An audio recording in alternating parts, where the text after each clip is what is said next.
చూస్తున్నారు కదా ఎన్ని ఇళ్ళు గులగొట్టిండో. మొన్న ఖమ్మంలో గులగొట్టిండు 1000 ఇండ్లు ఒకటే దగ్గర.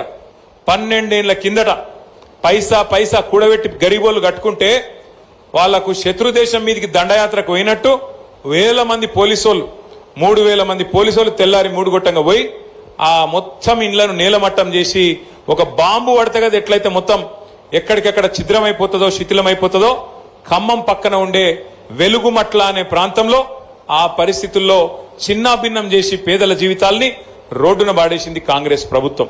ఒక ఖమ్మంలోనే కాదు, మహబూబ్ నగర్ పట్టణంలో అక్కడ మరి దివ్యాంగులు వికలాంగులు పాపం వాళ్ళు పెద్ద ఎత్తున వాళ్ళందరూ కలిసి కాలు చక్కగా లేనోళ్ళు, చేయి చక్కగా లేనోళ్ళు, కళ్ళు కనబడనోళ్ళు, చెవులు వినబడనోళ్ళు అందరు కలిసి వాళ్ళు కొన్ని ఇండ్లు కట్టుకుంటే 150-200 ఇండ్లు కట్టుకుంటే వాటిని కూడా కొలగొట్టిండు రేవంత్ రెడ్డి గారు.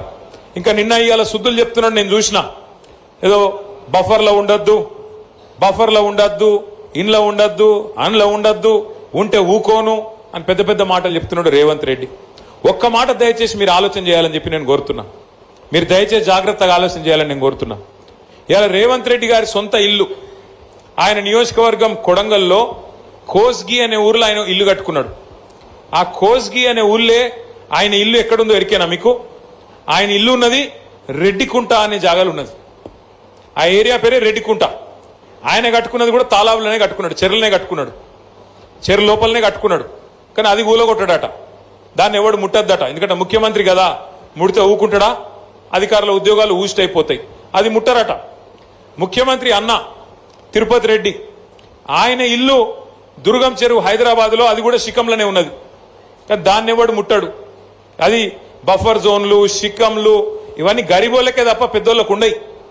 మంత్రి పొంగులేటి శ్రీనివాసరెడ్డి ఆయనది కూడా శిఖంలోనే ఉన్నది, హుస్సేన్ సాగర్ మన ఉస్మాన్ సాగర్లా, దాన్ని ఎవడు ముట్టాడు. డాక్టర్ వివేక్ మంత్రి ఆయనది కూడా అందులోనే ఉన్నది శిఖంలా, దాన్ని ఎవడు ముట్టాడు. పట్నం మహేందర్ రెడ్డి చెరువు మధ్యలో కట్టిండు గెస్ట్ హౌస్, దాన్ని ముట్టే దమ్మెవనికి లేదు.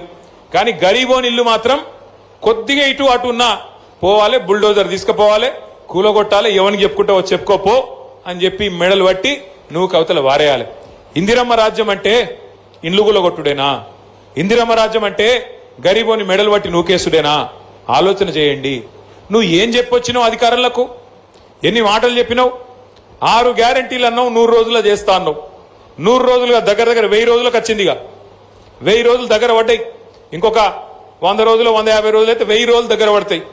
100 రోజుల్లో 6 గ్యారంటీలు అని చెప్పిన పెద్ద మనిషి, 100 రోజుల్లో 6 గ్యారంటీలు అమలు చేస్తా అని చెప్పిన పెద్ద మనిషి ఒక్కటన్నా అమలు చేసిండా?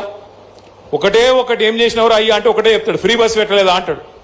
ఇక ఈ ఫ్రీ బస్ కథ మీకు తెలుసు నాకంటే బాగా. ఆడోళ్ళకి ఫ్రీ అట, మగోళ్ళకి డబుల్ టికెట్ అట. ఏం లాభం అది? ఇంట్లో ఆడోళ్ళు ఉంటారు, మగోళ్ళు ఉంటారు. ఆడోళ్ళకు ఫ్రీ అట, మగోళ్ళకు డబుల్ టికెట్ అట. ఇదివరకు మహిళలు ఎక్కితే కనీసం గౌరవించి ఇవ్వడం లేదు, సీట్ ఇస్తుండే.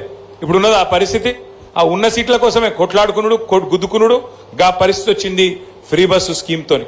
ఫ్రీ బస్సుకు మేము వ్యతిరేకం కాదు, కానీ ఈ రకంగా ప్రజలను మోసం చేసి ఎన్ని మాటలు చెప్పి ఇలా